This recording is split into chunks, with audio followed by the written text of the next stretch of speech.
Today we're going to be replacing the front rotors and pads on a 2015 Dodge Durango RT with the HD brakes. The first thing we need to do is loosen up the brake reservoir cap. And the reason we need to do this is when down there compressing the pistons on the caliper, it's going to cause this fluid to go up. If you don't relieve that pressure there, you could inadvertently blow out some seals in your brake system. And we want to make sure we monitor this to make sure that we don't have any fluid overflowing out of that tank. Now ready to jack up the vehicle, just make sure you put some wheel chocks in the back, set the emergency brake. And we're going to be using a pinch weld adapter. If you're not familiar with these, check out the link above. I talk in a lot more detail on how you can use these to jack up some of these modern vehicles. Once we get it jacked up, we'll put a good quality jack stand under there. Then we'll remove the wheel, and it's just going to be a 22 mil.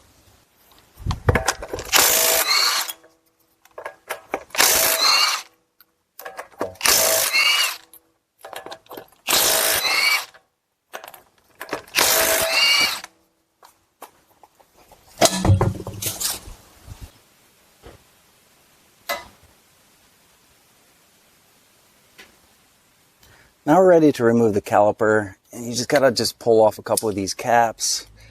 Sometimes they come off easy like that, other times you need to use a screwdriver. Then you're gonna have a hex in here, and it's gonna be a 11, or in my case I have a 7/16. This also fits in there. You can sometimes get away with using a 10, but you gotta be very careful to not strip it out.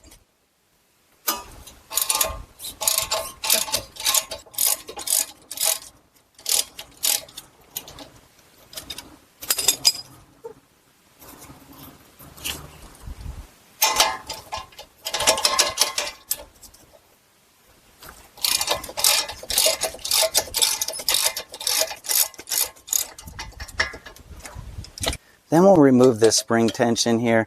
Just take a screwdriver and pry here and then gently pull it out. Just like that. Then we should be able to remove our caliper, and if it doesn't want to easily come off, just take a screwdriver in here and pry against the pad a little bit to push that piston in. We'll compress it the rest of the way here in a minute. Then take a brake hanger here and we'll set this out of the way. Now we're ready to remove this caliper bracket here, and you just got a couple 21 mil bolts here.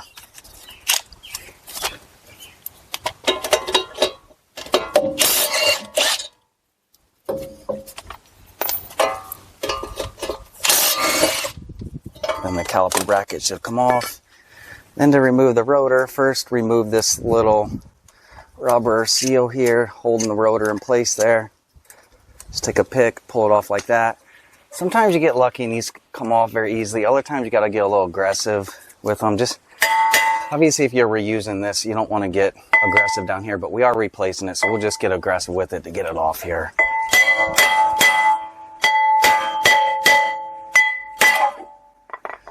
And then pull the rotor off. Before we install our new rotor on here, there is a little bit of rust on here, so we'll take a wire brush and remove some of this.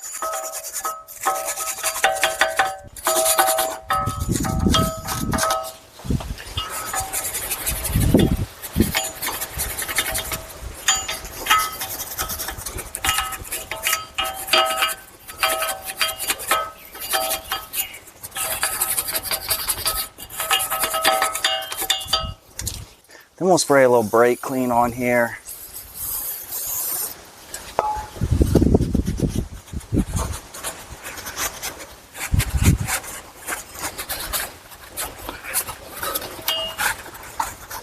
Then we'll put a little anti-seize on there. You don't have to get carried away with this. Just put a little on there. You sometimes see people just coat this so much where you get driving the vehicle down the road, you're going to be splattering this stuff all over the place. So just get a thin layer on there.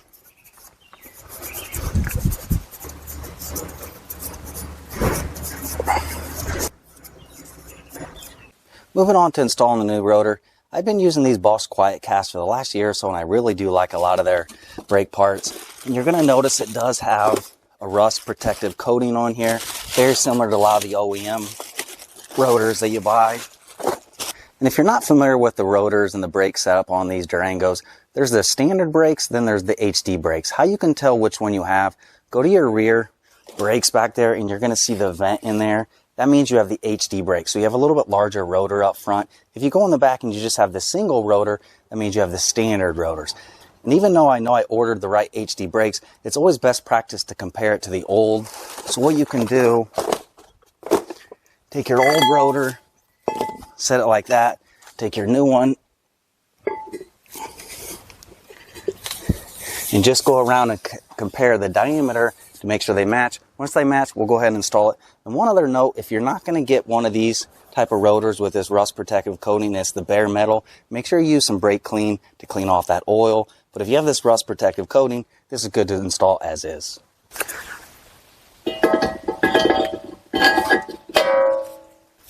Now we're ready to prep the bracket. So take a wire brush, and you want to get all of this corrosion off of these areas in here where your pad's going to slide.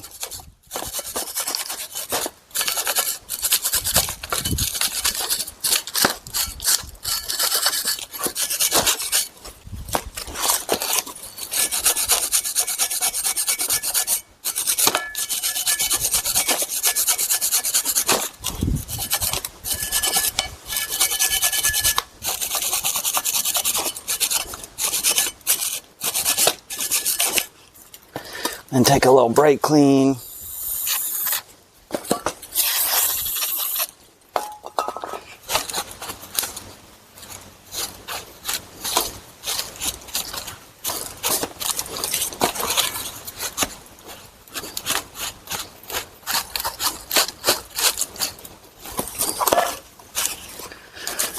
And after that looks good, we're going to put a little brake lube in these slides here. I'm going to be again using the Bosch Quitecast here. It does come with some of this brake lube. If yours didn't come with any, you can always get some of this, and I'll put some links in the description to where you can get this. These come in handy, and these last forever. So we'll get it open, and we'll just put a little in there. And you don't have to get carried away with this. You don't want this to be coming out of here and getting all over your rotor.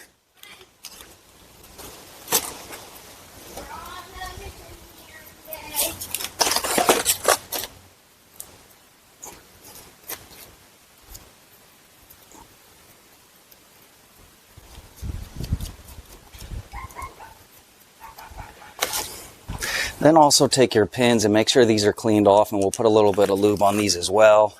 These don't look bad here. Sometimes these get really corroded, so just make sure you get that corrosion off there.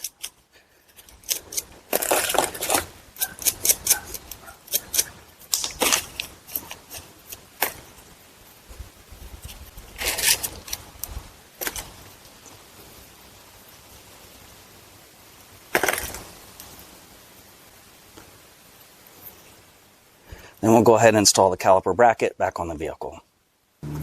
So we'll set the bracket in place.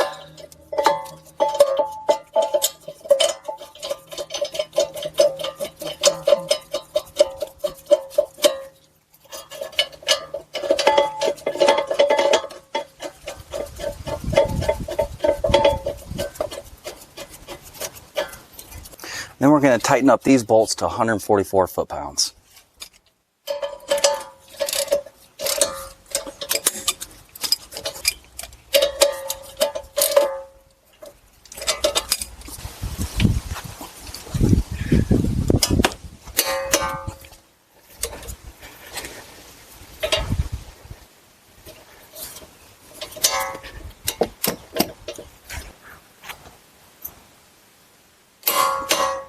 Alright, so there was the 144. Now we're ready to install the caliper, and before we do that, we need to make sure we compress these pistons back in. So what you can do is just leave the old pad there, take a C-clamp, or you can use any of the brake tools as well. And just make sure when you're doing this, you're not putting that back piece on the hose, and also monitor that reservoir up front that I talked about there earlier.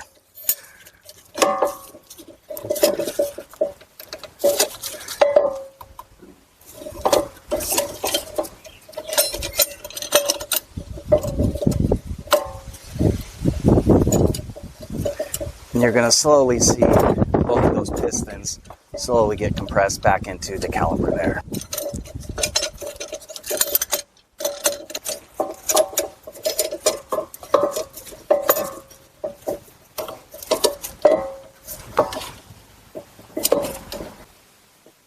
Then once those are fully seated back there, remove your tool, Move our old pad. And we'll clean a little bit of this corrosion off of here. Just be careful what you put on here. You don't want to tear up that rubber seal there on that caliper piston. Then we'll take our new pad and just pay attention to these pieces here. They're going to need to go in there. So we'll just put a little bit of brake lube on here so that these aren't squealing. Then we'll also put a little bit on these areas here where they're going to slide on that caliper bracket.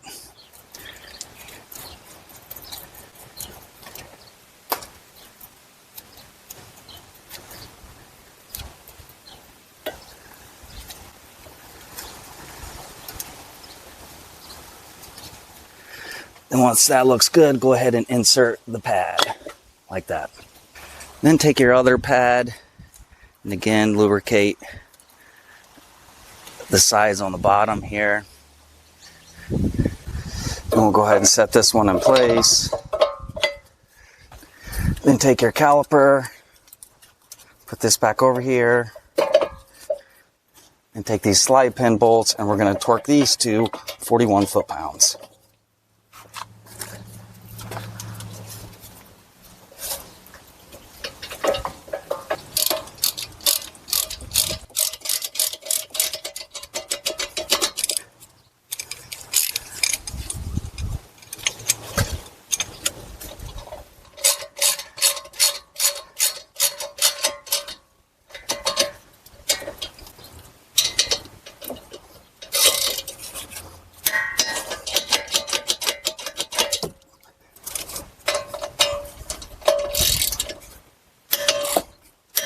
Alright, so there's the 41. Then reinstall both of these caps.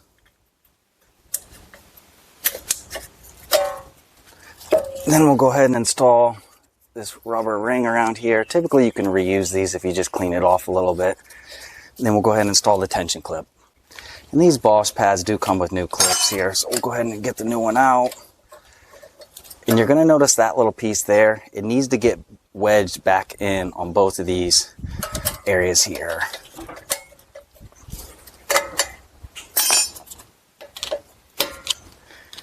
And just make sure it fully seats like it did there. Just verify everything's tight, then that's installed. Alright, so after you get that all tightened up, just make sure everything looks good here, then repeat that same process on the other side. Once you're done with the other side, don't forget to reattach the brake reservoir cap up there, then you've completed your job here. So hopefully this helped you out. If it did, please give me the thumbs up. If you're interested in more content like this, please hit that subscribe. But again, I hope this helped you out. Thanks for watching.